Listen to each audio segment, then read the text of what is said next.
And they're to make the decisions as far as, if they want to add users, what they could lock down portions of it, because admin obviously is going to be wide open.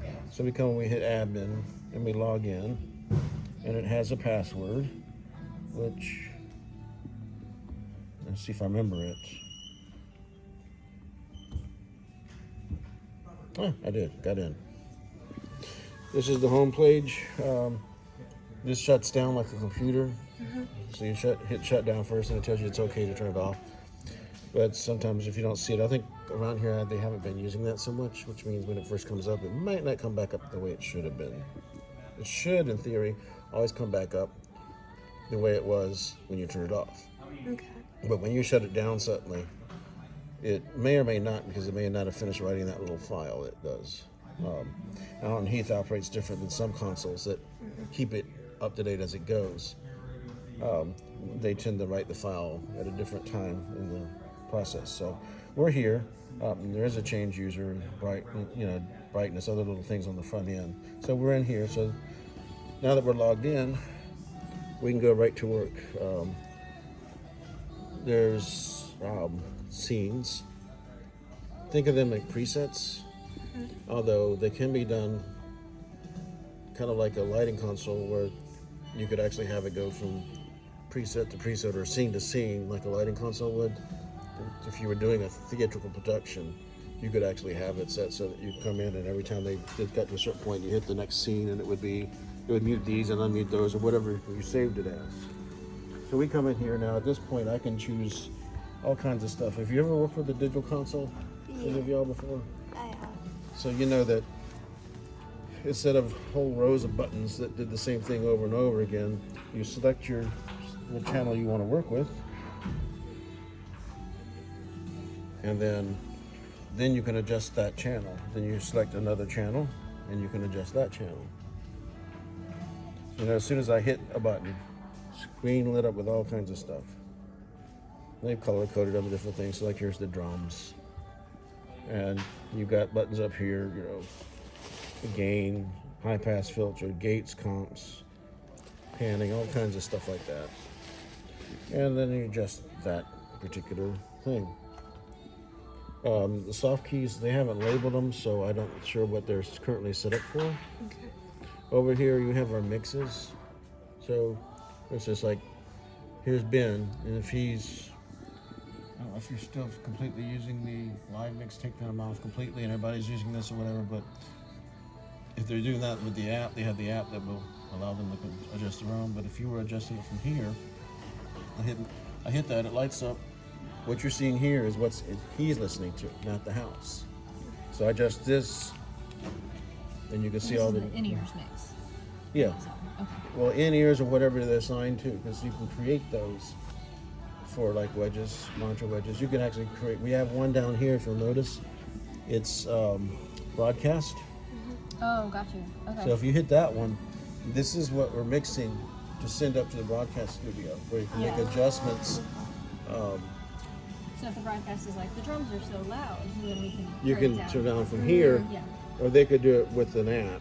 With the iPad. I don't think they've started that yet, because what they've been moving to more is using the Ableton program and routing the signals over Dante to it as well, kind of splitting them in parallel, so that they come here, but they also come there separately, so they can mix it separately. If you don't have that person, you can, from broadcast, you can adjust your mix here. It takes a little practice, because when you're in this room, you hear what's in this room. So when you listen through your headphones, you're still hearing stuff coming from the outside. Yeah. So it takes a little learning curve and a little practice. The way my church set it up, we had the pandemic when we had already been live streaming it. We had the pandemic to really fine tune it. So what we did was go in there and we turned the house way down. Yeah. And we really fine tune it in. But if you don't, you can always have somebody listen to it separately and say, okay, that you had the vocals a little bit too hot this week. The snare was a little hot, and this was too weak. You come there and kind of tweak it next week. How's that now? Oh, that's better. Yeah. It's just it's more time consuming that way, but it's possible, and you have been doing it. Having somebody in a different room that can mix it themselves in an environment that's totally isolated is the best way to do it by far, but it takes more equipment and another trained person to do it. So That's what the broadcast is, and it's post fader, which means once you get this set, it's setting a proportion. So if I adjust it for the house here, that tracks. If it's like here, let's say this bass, it's about -18 right now. Here, now if I come off of that, and here the bass is up near unity, it's probably about a 6 or 7. But what's being sent up there is 18 dB below this. So if I turn this up to 0, that's 6 more than what it has now. So that 18 would be at 12. Okay. So it's tracking what I'm doing, but you can adjust the proportions there. That's what post fader does for you. Pre fader, I can do all this, whatever. It doesn't affect what's going out to that mix. That's fixed. Yeah. So there's different options for that. There's the reasons why you would do one way or the other. Monitors traditionally are done pre-fader. Effects are traditionally done post-fader. Record mixes work very well on post-fader once you get them dialed in good, because if you put everything on the broadcasting straight across the board, it's just like taking it off right and left. You get what you get. Yeah. You just got to remember, if you see that light, what you're doing doesn't affect the house. It affects whatever this is. We have one here called LFE. LFE, aside from what's going into the regular system and the crossover splitting it out between the subs, the highs and the mids and lows, LFE allows you to send more signals straight into the sub for certain instruments like kick drums and bass guitars, giving it that extra punch without muddying up the rest of your sound. So generally there's a high, the lows. There's as you go through here, you'll find there are things like high pass filter. Yeah. That's kind of rolls the sound off. Yeah. At a certain point, I put that on anything that doesn't generate lows, like vocals and stuff. They don't generate very low, so I usually start them. It's different from person to person how they do it. I'll start it depending on the system, 80 to 100, and then listen to it from there to see where I need to really put it, because that gets rid of a lot of that handheld noise and boom and stuff. Even a deep male voice in general is not going to generate much low ends, and because it doesn't like just cut off and drop off, it slowly rolls off. So you actually get a nice signal without getting muddy by doing that. And you take away a lot of that low end rumble and extraneous noise that you don't need to be amplifying. Now you get somebody who's doing a deep bass. You got somebody like an Ave from Pentatonic or somebody. You're gonna take that off and you're gonna increase his bass. Yeah. But aside from that, I'm gonna have I won't put a high pass on a kick drum, maybe a floor drum. I'll keep it off. Keyboards, I won't put it on. Playback tracks, I won't put it on. Other low end instruments, I will not put the high pass on. I'll put it on everything else for the most part. And then the LFE, that stands for low frequency enhancer. That's where I'm putting more into that sub, and that sub will be crossed over, or at least the feed here, a lot of times I'll cross it over like at 90 hertz, 80 or 90 hertz. So it's only pushing the low end of that signal further into the sub, which keeps it cleaner. Anyway, so we've got all our stuff in here, kick, snare, bass. It's all the way across here. You'll see delay, reverb. Here's your tracks. I'm not sure exactly what Alan or Matt has done at this point since I was here last. Obviously, they labeled the different feeds to the different people here. What's the button over here that you push to pull that up again? Is it the Which blue one? To select the channel, the green one is select. Select. Okay. What's that one? That one is, they call it, it's, people make fun of it. If you ever watch the videos, the manufacturer's videos, this is a British-made board, and the guy refers to that as a PAFL. PFL, Q, what's another word? There's several others that can be used for. There's a lot of names to do the same thing. Okay. Basically, when you put that on there, if you put your headphones, you hear that channel only.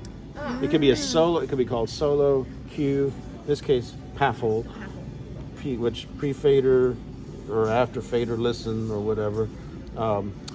That's what it says. It mutes the channel. It mutes all that channel. all the different layers below. Like I say, the soft keys, I can't tell you off the bat right off how they're set up at the moment. I can't remember. We could look into it, or Matt or them can tell you how they've set this console. Because while we originally configure it for you guys, there it becomes more how the church wants to run it themselves. And there's a lot of flexibility to do what works best for you. Here, it is a touchscreen as well. So like, here's the, now if I hit that again, that's gonna bring it back there. I can select the channel, say like the kick drums here. Now, you can see a lot already on it. There's the high pass filter, it's down around 30. And I can touch it there, and there it is. And I can adjust it. Here it is right here. See, I see. And I got a nice visual, and I'll put that right back where it was, right there.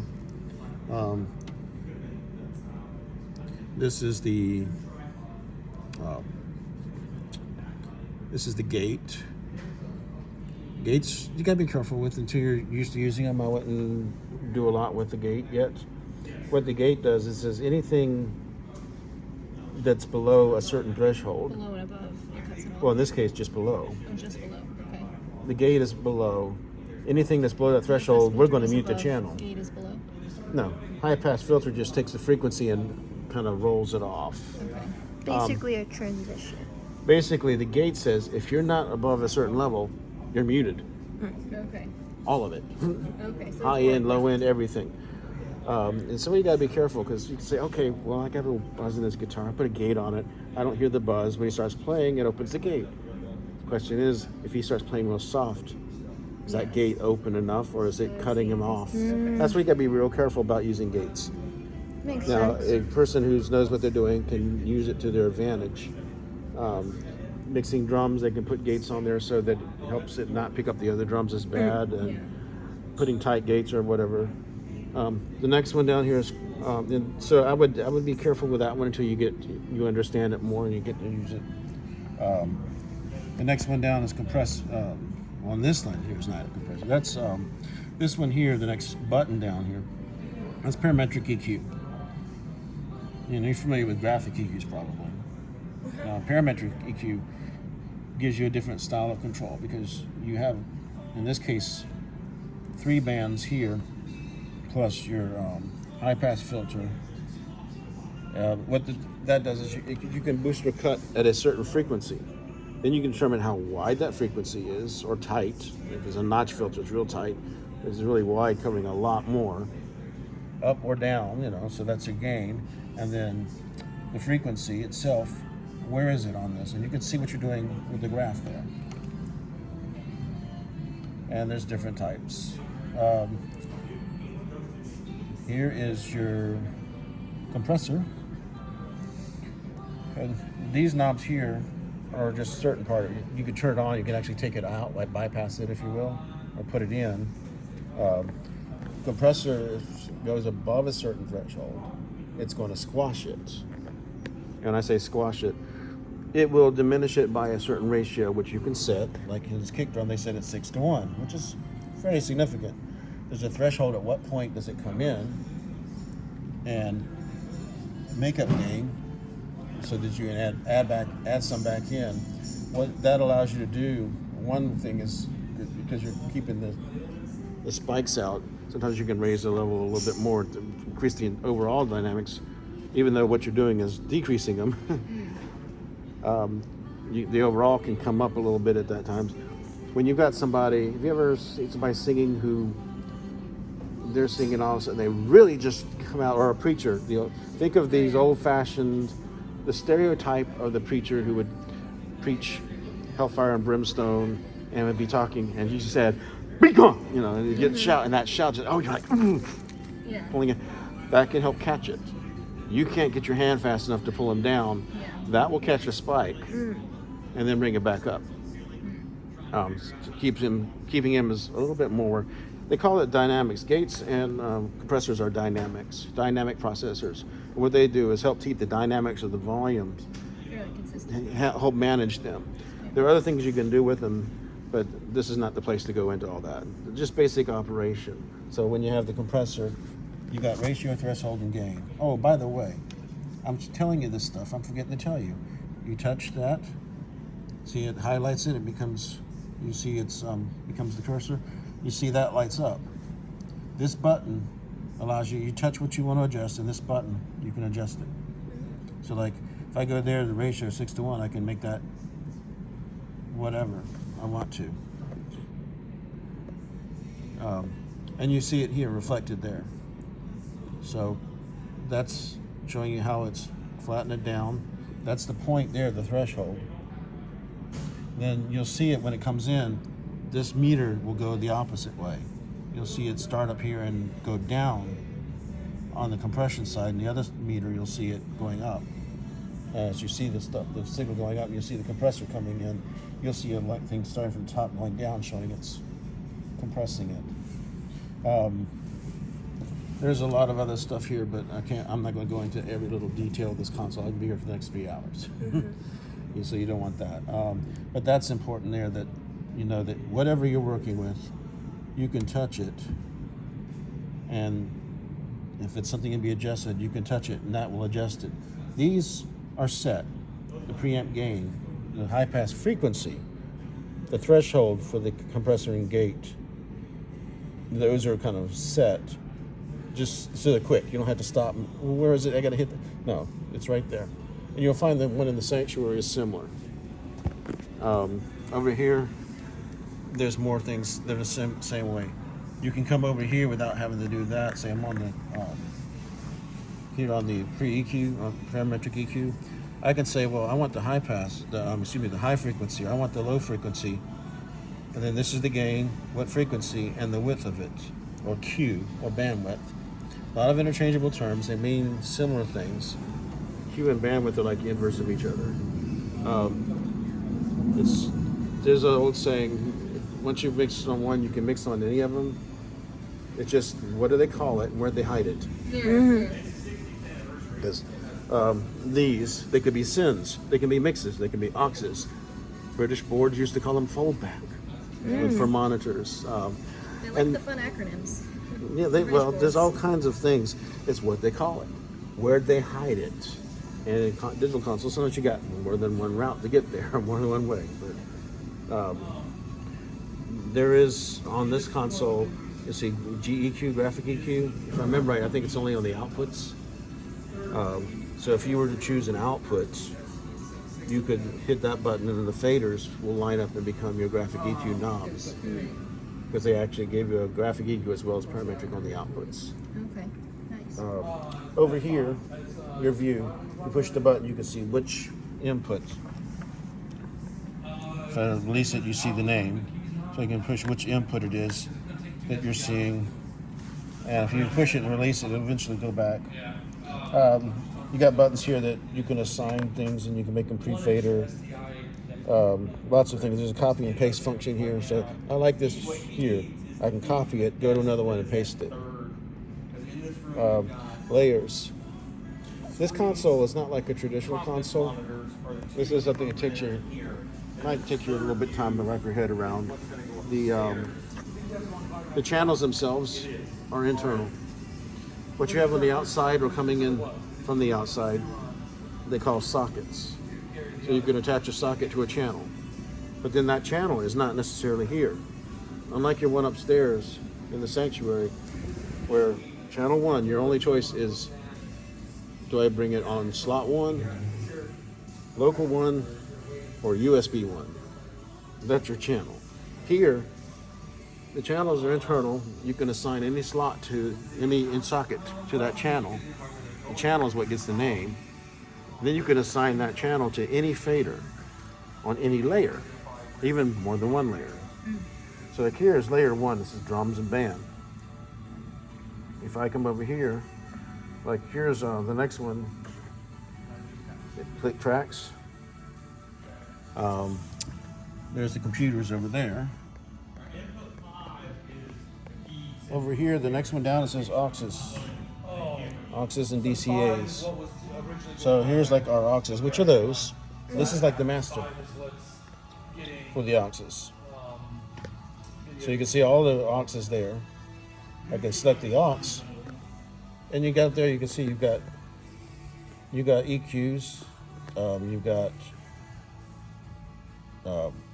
compressors on the output.